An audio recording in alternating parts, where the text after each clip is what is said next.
Hello, everyone, and welcome back to the Winging It F1 podcast. Adam Dickinson is back with us as he tours the United States, and we're here to react to the 2022 Bahrain Grand Prix, the first qualifying session of the new Formula 1 season, and what a session it was. We've got Leclerc on pole for Ferrari, Verstappen alongside him, and then it's Sainz and Perez behind. And there's so much more to talk about, and with me to talk about it all, as I've mentioned, Adam is back. Freddie is here as well. Freddie, what is your, summary of the qualifying session we've just had? The thing with F1 recently, we've all been so sort of in a quagmire of disappointment, but it was just nice to have that breathless excitement back from a qualifying session where you don't know who's going to be on pole, you don't know who's going to be out in any session. Every lap is on the ragged edge, for want of a better cliche. And I was just on the edge of my seat for that session, and it really just reminded me that I bloody love this. And my kind of main takeaway from that session, Mercedes are in the mud, McLaren were good but aren't good. Haas out-qualified a Mercedes, but the main takeaway from that for me is F1's bloody good. Adam? I completely agree. It's good to be back. It's good to be back just watching and seeing these cars running in anger. And, I find that after there's been so much talk over the off-season, to actually be back and get the first kind of concrete sight of how the teams are shaping up and how the drivers are shaping up in, what's such a competitive grid is just fantastic. And there's so much to talk about. There's more to talk about than we don't have time for today. And I'm looking forward to getting into the main meat and bones of it. Yeah, we've got Ferrari on pole position. It was their first time since 2019. After a horrible 2020. Last year they recovered quite a lot, and then this year they've made 2020. Sorry, not 2019. They've recovered almost completely this year with Leclerc on pole position. Is that a surprise to you guys? Because Verstappen was looking like he was going to be the driver to beat, and he was beaten ultimately. Well, it certainly wasn't a surprise to me because that was my predicted top three. I got Leclerc, Verstappen and Sainz, and I was pleased about that. But to me, it looked like it was going to be a battle between Leclerc and Verstappen. And actually, kind of as the session was going through, then I wasn't feeling that confident in that. Verstappen was looking so good. Leclerc just had a couple of errors. He span in free practice as well, and he just didn't kind of have the. He didn't seem as dialed in as Verstappen was, but at the end of the day, that's why I love qualifying so much. Why we love qualifying so much is it doesn't matter what happens in the first two sessions and the first few minutes of the last session. It's when it comes down to it and you can nail that final lap. And Verstappen wasn't able to dislodge Leclerc, and that was it. So it's I think it's fantastic, kind of as a visual for the sport, and we're in this new era to have Ferrari back, but not have kind of the continuation of last year with Verstappen on pole. I think is really good, for the sport as it goes into this new time. We knew there was pace in the Ferrari. We knew that the Ferrari engine was a monster. You can tell from where the Alfa Romeos and Haas's were able to end up that car had a good deal of horsepower pushing it around the track. It was whether the Verstappen factor could really help Red Bull. That was what it was to me. Ferrari has been plug and play from day one, and it's just got better and better. Red Bull had a few teething issues, but the Verstappen factor is always there. But I think for me, I probably miscounted the Leclerc factor. He got pole twice in 2021. So in Monaco and Baku, two different but same but weird tracks anyway.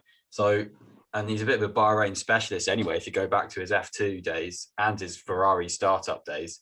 So I think for me, I probably miscounted Leclerc's excellence and Sainz's excellence as well, for that matter. They're both phenomenal.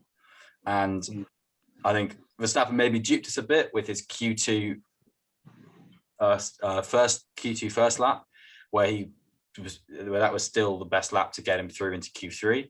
But I think he hit a glass ceiling earlier than we expected.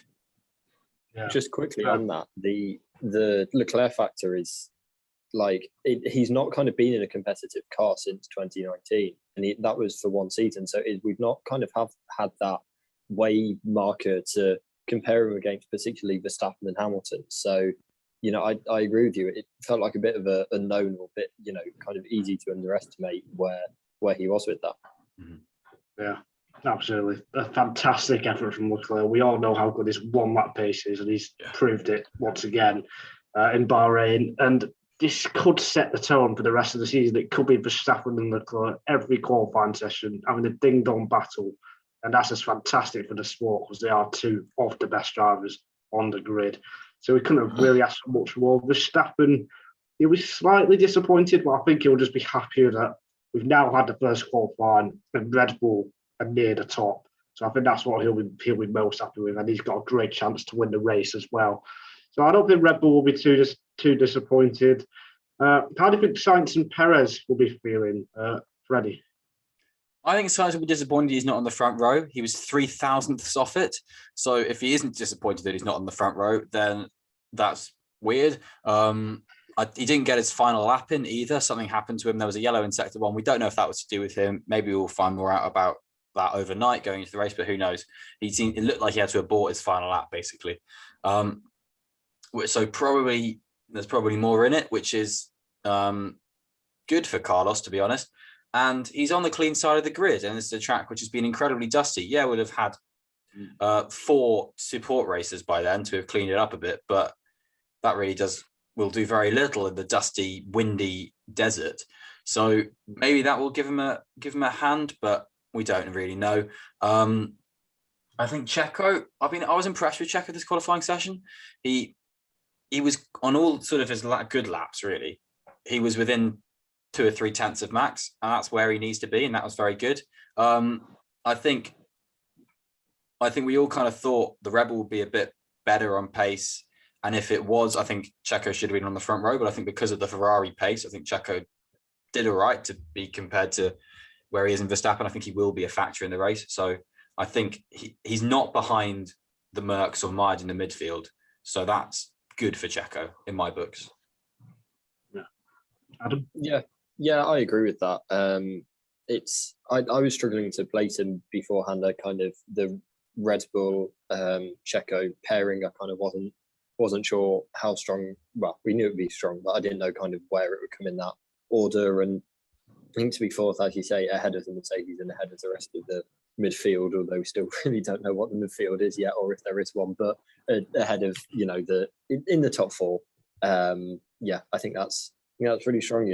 And he's in a position to influence the race. That's the main thing. And Sainz, again, he's in the position to potentially fight for the win, which is a pretty good performance. But he post race, and he was saying, I could have had another 10. So yeah. Yeah, we'll come back to Ferrari and Red Bull quickly at the end, but I feel we've got to talk about Mercedes, arguably the biggest talking point of the lot, because they have won the last 8 Constructors' Championships, but for the first time in a very long time, they look like they're out of contention, even just to be on the podium if it's a straightforward race. So what is your take with Mercedes? Because, it wasn't fully unexpected, but it's still quite far down, even though Hamilton did a fantastic job during his laps. Yeah, it kind of the signposts were there. There was I think they will figure out what they're doing, and after testing, then I thought they might be a bit further on in that process than they are at the moment. But yeah, they kind of don't. To me, it didn't seem like they've kind of advanced too far. Russell and Hamilton have been talking all weekend and since testing really about the cars problems and not being able to control it, or not being able to kind of dial in and get the right balance with it. So I think, to be honest, it sounds weird to say, but I think 5th for Hamilton is a pretty good result. Given everything that's gone on, they're clearly not able to compete with Red Bull or Ferrari at the moment. So to be 5th at the top of the next group is probably the best that they could have hoped for. I was surprised that Russell was so low down. I thought he'd be ahead of Hamilton, or but at the very least I thought he'd be within a position or 2 of him. So that's a surprise for me. But yeah, it's kind of it's another indication that indicator that actually what they were saying beforehand wasn't sandbagging, it was the truth. Yeah, it's for the first time that really in qualifying we've seen the pressure get to Russell, because he was a second slower in Q3 than he was in Q2. So the pace is there for him to have been on the third row directly alongside Hamilton, but he wasn't. He didn't make it stick at the depth. I mean, had he done his Q2 lap time in Q3, he would have been a few hundredths off Hamilton, not a few tenths off, and not 4 positions off. So it's not very good, really. He has been saying how basically he hasn't been able to get a balance or a handle on that car at all. And I think really they've been trying to dial back on a lot of the sort of obvious issues, the porpoising to name but one, and it's kind of impacted their bedding in of the driver and the setup that they need to get the best out and get the confidence from the car. Maybe it'll be a bit better on race pace because they'll have been doing things a bit more with higher fuel through testing and through the practice sessions. But at the end of the day, wherever they were running that car was not in a confident position for Russell, and only took Lewis Hamilton to put it in 5th, 7 tenths off the pole time. His fastest time would have been 5 tenths off the pole time, which I think really, looking at the whole session and all the 3 practice sessions, is something magical. But there's a reason. We've got quite a few decent midfield, in inverted commas, drivers alongside the Mercedes cars.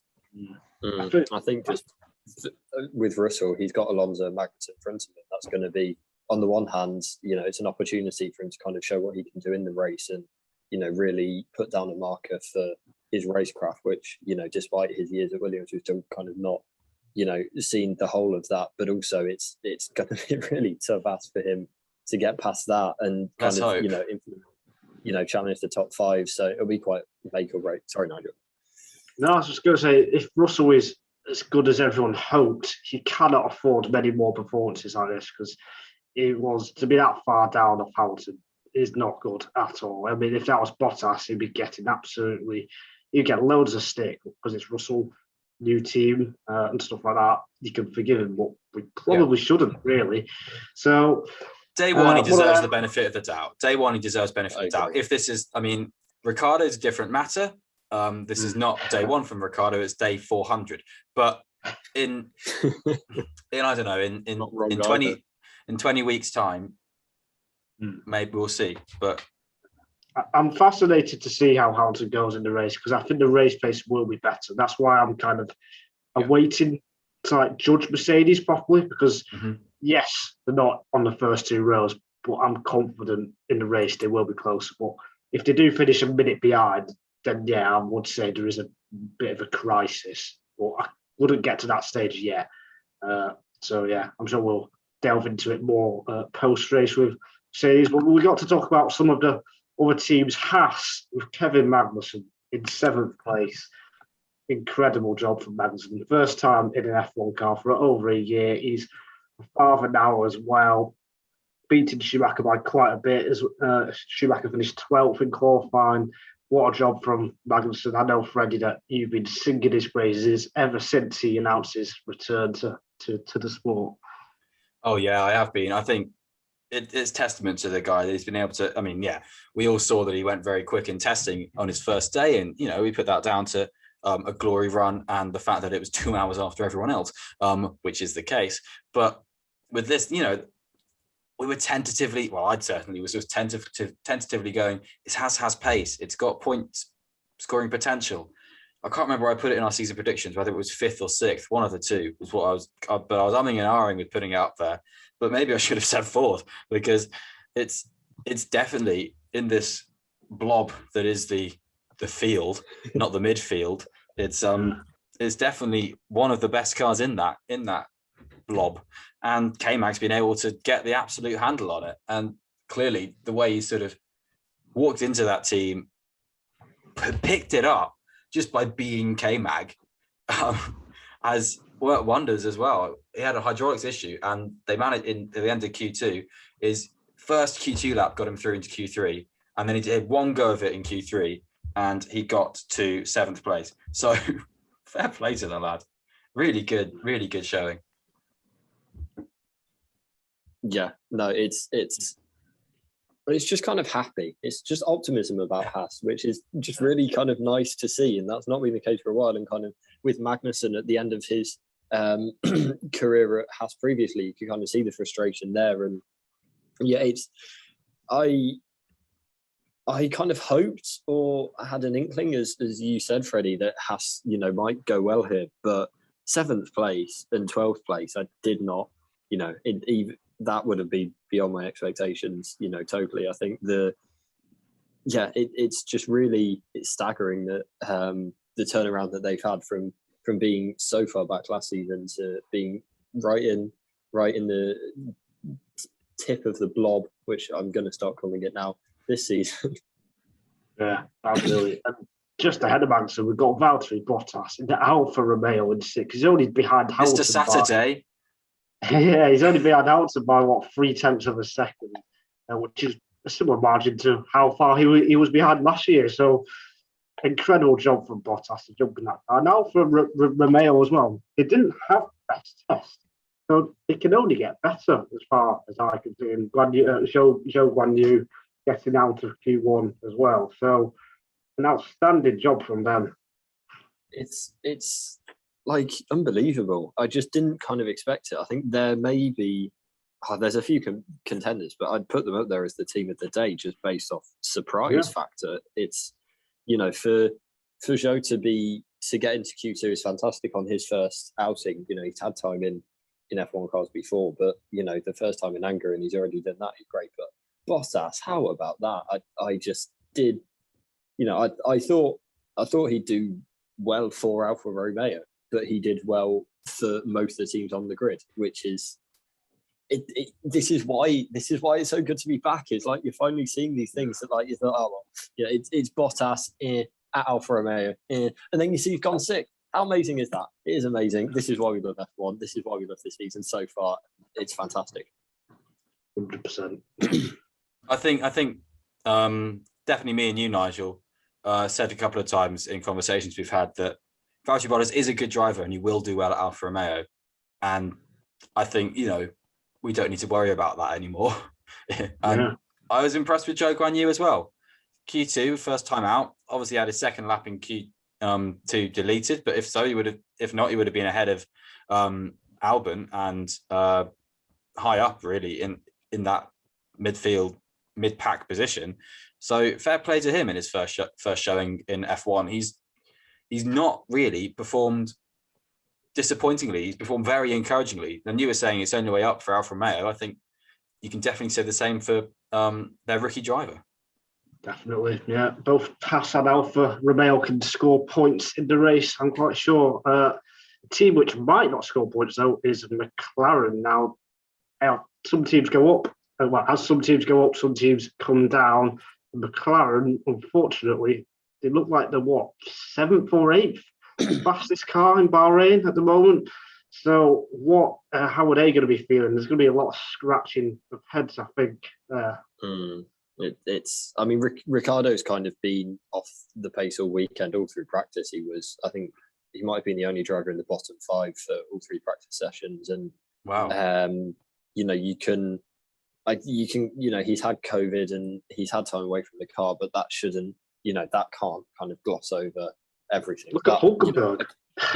It can account for maybe a couple of tenths in his deficit to Norris, but that's it. And on Norris, we can rely on him to give a kind of representative account of how the car is competitively, and for him to be 13th is just, it's really, it'll be really disappointing. The teams they're behind Alpine, they're behind Haas, they're behind Alfa Romeo, and that's just, you wouldn't have expected that, or I certainly wasn't expecting that for any of the teams behind AlphaTauri as well. So yeah, it's like you say, a lot of head scratching, a lot of I think they'll have to go not back to basics, but they'll need to take a kind of complete look at their performance, and maybe it'll all change tomorrow in the race, but from what we've seen so far, they need to have a look at what they're doing. If you were to ask me for a top 20 drivers list in terms of performance in that qualifying, Ricciardo would be 19th or 20th. So that says a lot really for his performance. And that's obvious in the McLaren car being poor. We can't put it down to their brake issues in test 2. Because they had a good first test, they had brake issues in second test, but still got 200 laps. And they could have done a lot of short runs. So really, where they should be best, it should be the qualifying runs, you'd think. So who knows, really? Who knows what to say to that? I don't have any tips for them because we don't really know the problems, and they're probably going to have to do a few fact-finding missions. It's just going to be a long test of a race tomorrow for them too, I think. Norris, at least, as Adam says, gave a bit of representation, but who knows? But I think this is part of the loss of mileage because they did only do 200 laps at Bahrain. Mercedes did 385, which was the most. So they've lost nearly 200 laps worth of data gathering, testing new parts, and it's come back and hit them. So they were going to always be on the back foot. It's just they're perhaps more on the back foot than they thought and that we thought. So this is what happens when you have a bad test. You're going to go into the season with maybe more unknowns than other teams and drivers. So it's going to be difficult to claw that time back for them. And like you said, Freddie, the race might not be that much better, really. Adam? It's just they're the only team that I can't find any positives for. It's at least, Aston have had Hulkenberg doing, a kind of better than could be expected performance. But, every other team has had drivers, exceeding expectations. They're just, I can't see any positives for them from this session, which is really damning. Yeah. I suppose the positive is it's the worst it can get for them, but who knows? But it? Exactly. As I said it, I questioned it. Yeah. Are there any other drivers you want to rant or delve into in the final few minutes of this podcast? I want to tip my hat to Alex Albon. Alex Albon. Yeah. His comeback, very good, very good. Martin Brundle said he rustled Latifi. I think Latifi did have a shocking showing, which didn't necessarily help his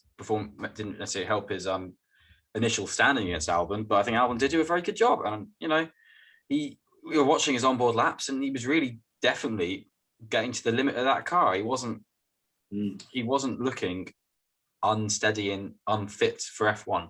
So I was happy with him. I'm trying to think who else was there. I thought Mick, Alonso in 8th appearance. Alonso in 8th, very good point. Yeah, Alonso in 8th, and Gasly in Q3 as well. I think that's impressive. Yeah, Adam, for you?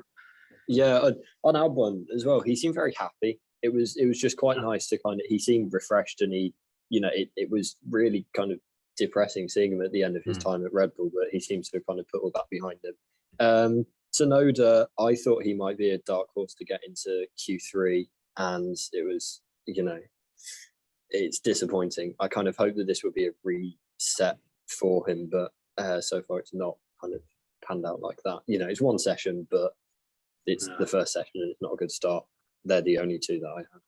Actually, Stroll 19th and great, but that's good shout. Looking fantastic anyway. Yeah, I mean for Hulkenberg to jump in the car with no testing and beat him, what tremendous job by Hulkenberg once again. It's very similar to what he did at Silverstone a couple of years ago when he substituted for Perez, and I think he came 13th in that qualifying session with no practice. So what a job by him. It'll be interesting to see how he goes in the race tomorrow. But a few final words on the battle at the front. Where do you think this race is going to be won between Ferrari and Red Bull? Freddie? I don't know. Bahrain. Yeah, that's the answer. Yeah. These tyres, we don't really know what they're going to do in a race. That's one thing. So that's going to be exploratory. I think it's going to be one completely on track, and I'm excited to say that. I don't think it's going to be a walkover for either side. I think both teams are going to be well in the fight. I know the last time Leclerc and Verstappen started alongside each other in Bahrain, they both finished in the dirt at the end of lap 1, and Perez won the race. But we're going to gloss over that. We're going to assume we're going to get a bucking bronco duel between two Ferraris and two Red Bulls that are duking it out for the start of a championship charge that we all hope it is. That's it for me. Is the fact that there's both of them there. I think the strategy is going to be absolutely fascinating, and both teams are going to, they have so many cards to play in this situation, and when you add the tyre, ambiguity into that, then that just adds to it. So I think as much as we won on track, but I think it will be won on the pit wall just as much. So yeah, I'm fascinated, and I think I'm really glad that Leclerc's on pole, because I at some point in Q2 then I was thinking, if Verstappen's on pole, this could be a bit of a romp. He could walk away with it, and he could still, but it kind of opens it up a bit more, I think. Yeah, completely agree. And last year's Bahrain Grand Prix was an absolute belter between Hamilton and Verstappen. If we get something similar this year with Leclerc and Verstappen, that'll be a beautiful way to kick off the 2022 season. One word, who's going to win the race? Oh, Adam, you want to say something first? Go on, quick. Just quickly, yeah. Last season, we said it could be the best season opener ever. I think this could be even better, and Leclerc is going to win. No, Verstappen's going to win. No, Verstappen's going to win. Freddie? I'll say Sainz just to be different. I'll say Leclerc just to be different as well then. So there we go. We'll find out who's right, even though we'll probably forget in our post-race podcast. Don't miss that. Don't miss the race as well. 3 p.m. tomorrow UK time. Until after the race, we'll see you next time. Bye. Woo!